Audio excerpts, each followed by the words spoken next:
আসসালামু আলাইকুম। কেমন আছেন সবাই? আশা করি সবাই ভালো আছেন। আজকে আমি আপনাদের সাথে ভিন্ন ধরনের একটা রেসিপি শেয়ার করব। এই রেসিপিটা তৈরি করা খুবই সহজ আর অনেক বেশি মজার। অনেক বাচ্চারা আছে সবজি খেতে চায় না। এইভাবে বাচ্চাদের যদি সবজি দিয়ে রান্না করে দেওয়া হয় তাহলে বাচ্চারা অনেক মজা করে খাবে।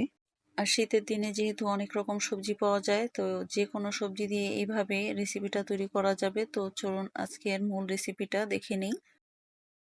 প্রথমে আমি এখানে 2টা ব্রোকলি নিয়েছি। ব্রোকলিটাকে আমি একটু বড় সাইজের করে কেটে নিয়েছি। আর এই ব্রোকলিটা আমি 3 দিন হয়েছে এনেছি। আর ব্রোকলিটা একটু হলুদ হলুদ হয়ে গেছে। ব্রোকলিটা কিন্তু নষ্ট হয়নি। ব্রোকলির কলিগুলো ফুটে গেছে। আমি ব্রোকলিগুলো খুব ভালো করে ধুয়ে পরিষ্কার করে পানিটা ঝরিয়ে নিয়েছি।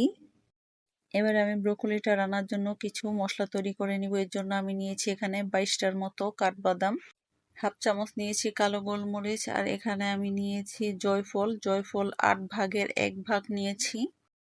জয়ত্রী নিয়েছি সামান্য পরিমাণে। জয়ত্রী এর চাইতে বেশি দেওয়া যাবে না, তাহলে কিন্তু খেতে ভালো লাগবে না। ঝালের জন্য দিয়ে দিব 3টা কাঁচামরিচ, আর দিয়ে দিব এখানে মাঝারি সাইজে 2টা পেঁয়াজ কুচি।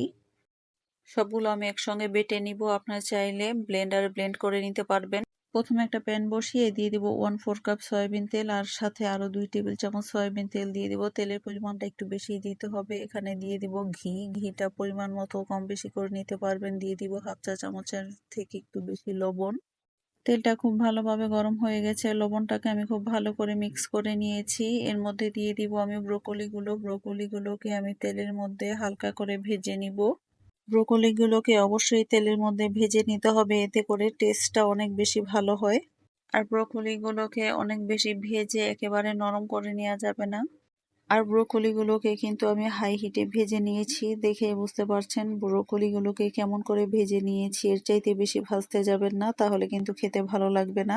আর ব্রোকলিগুলোকে চেষ্টা করবেন হাই হিটে ভেজে নিতে, এতে করে কালারটাও ঠিক থাকে আর দেখতেও অনেক বেশি সুন্দর লাগে। এবার ব্রোকলিগুলোকে আমি তুলে নিব। একই প্যানে আমি আবারও 1/4 কাপ সয়াবিন তেল আর 2 টেবিল চামচ সয়াবিন তেল দিয়ে দিব। এতে দিয়ে দিব পেঁয়াজ কুচি 1/4 কাপ।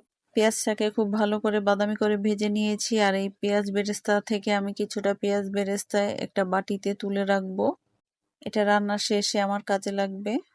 পেঁয়াজ বেরেস্তার সাথে আমি দিয়ে দিব গরম মশলা। এখানে 3টা সাদা এলাচ, 3 টুকরো দারুচিনি আর একটা তেজপাতা দিয়েছি আমি। গরম মশলাগুলো তেলের সঙ্গে কিছুক্ষণ ভেজে নিয়ে এতে দিয়ে দিব আমি আদা রসুন বাটা। আমি এখানে 1.5 টেবিল চামচ আদা রসুন বাটা ব্যবহার করেছি। আদা রসুন বাটাটা তেলের মধ্যে খুব ভালো করে একটু ভেজে নিতে হবে, এতে করে আদা রসুনের কাঁচা গন্ধটা চলে যায় আর তরকারিটাও খেতে অনেক বেশি মজা হয়। আদা রসুনটা খুব ভালো করে ভাজা ভাজা করে নিয়েছি। এবার বেটে রাখা মশলাটা দিয়ে দিব। এখানে আমি সবগুলো মশলাই ব্যবহার করব। আপনারা আপনাদের পরিমাণ মতো কম বেশি করে নিতে পারবেন। এবার খুব ভালো করে মশলাটাকে কষিয়ে নিব। আর তরকারির মশলা যত ভালো করে কষানো যায় খেতে তত বেশি মজা হয়। দিয়ে দিব স্বাদ মতো লবণ। আমি এখানে 1 চা চামচের মতো লবণ দিয়েছি। আরো কিছুটা লবণ ফুলকপি ভাজার সময় দিয়েছিলাম, তাই লবণটা একটু কম পরিমাণে দিয়েছি। মশলাটাকে খুব ভালো করে কষিয়ে নিতে হবে। এবার সামান্য কিছুটা পানি দিয়ে মশলাটাকে আবারও কষাতে হবে। এইভাবে একটু একটু করে পানি দিব আর মশলাটাকে কষিয়ে একেবারে শুকনা শুকনা করে নিব। এইভাবে আমি 3 বার পানি দিয়ে কষিয়ে নিব। দিয়ে দিব 1.5 চা চামচ ধনে গুঁড়া। মশলাগুলো যত ভালো করে কষাবেন তরকারির টেস্টটা তত বেশি ভালো হবে। অল্প অল্প করে পানি দিয়ে 3 বারের মতো মশলাটাকে আমি খুব ভালো করে কষিয়ে নিয়েছি। এখানে আমি গুঁড়ো দুধটাকে পানির সঙ্গে খুব ভালো করে মিশিয়ে নিয়েছি। আপনারা চাইলে এর পরিবর্তে পানিও ব্যবহার করতে পারবেন, তবে দুধ দিয়ে রান্না করলে খেতে বেশি মজা হয়, তাই অবশ্যই দুধ দেওয়ার চেষ্টা করবেন। ঝোলটা খুব ভালোভাবে ফুটে উঠেছে। এর মধ্যে আমি ভাজা ব্রোকলিগুলো দিয়ে দিব।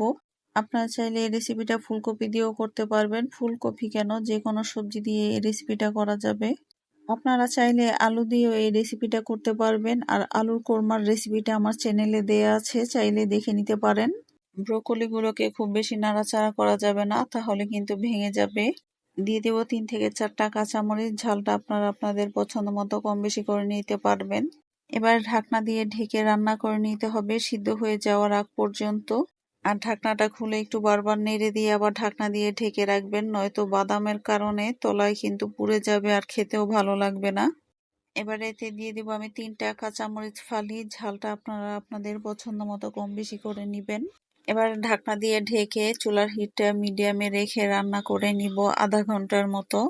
ব্রোকলিটা অনেকটা সিদ্ধ হয়ে এসেছে। এর মধ্যে দিয়ে দিব আমি হাফ চা চামচের মতো গোলাপ জল আর দিয়ে দিব হাফ চা চামচ কেওড়া জল। এতে করে শাহি একটা ফ্লেভার আসবে। তো অবশ্যই এই দুইটা দেওয়ার চেষ্টা করবেন। আমার ঝোলটা কিন্তু অনেকটা কমে এসেছে। এবার উপরে আমি দিয়ে দিব পেঁয়াজ বেরেস্তা। পেঁয়াজ বেরেস্তাটা দিয়ে ঢাকনা দিয়ে ঢেকে আমি আরো কিছুক্ষণ রান্না করে ঝোলটা একটু কমিয়ে নিব। ঝোলটা অনেকটা কমে এসেছে। এর মধ্যে দিয়ে দিব আমি 1 টেবিল চামচ ঘি। ঘিটা আপনারা আপনাদের পছন্দ মতো দিতে পারবেন। তবে ঘিটা আপনারা যদি না দেন তাহলে শাহি ফ্লেভারটা পাবেন না। আর ঘি দিলে খাবারের টেস্টটা অনেক বেশি ভালো হয়, তাই অবশ্যই ঘিটা ব্যবহার করার চেষ্টা করবেন। ঝোলটা শুকিয়ে এসেছে আর আমার ব্রোকলির কোরমাটাও রেডি হয়ে গেছে। এবার এটাকে আমি নামিয়ে নিব। এইভাবে আপনারা বাসায় ব্রোকলি দিয়ে কোরমা রান্না করতে পারেন। অনেক বেশি মজার হয় এই কোরমাটা। একবার হলো বাসায় ট্রাই করবেন। ভিডিওটি ভালো লাগলে অবশ্যই একটি লাইক দিবেন। আমার চ্যানেলটি সাবস্ক্রাইব করে পাশে থাকবেন। ফেসবুক পেজ থেকে দেখে থাকলে পেজটি ফলো করবেন। আর সবাই বেশি বেশি ভিডিওটি শেয়ার করবেন। আর এমন নতুন নতুন রেসিপি পেতে আমাদের পেজের সাথেই থাকুন। যারা শুরু থেকে শেষ পর্যন্ত আমার ভিডিওটি দেখেছেন তাদের সবাইকে অনেক অনেক ধন্যবাদ জানিয়ে আজকের মতো বিদায় নিচ্ছি। দেখা হবে পরবর্তী কোনো ভিডিওতে। সে পর্যন্ত আল্লাহ তাআলা সবাইকে ভালো রাখুক, সুস্থ রাখুক। আল্লাহ হাফেজ। আসসালামু আলাইকুম।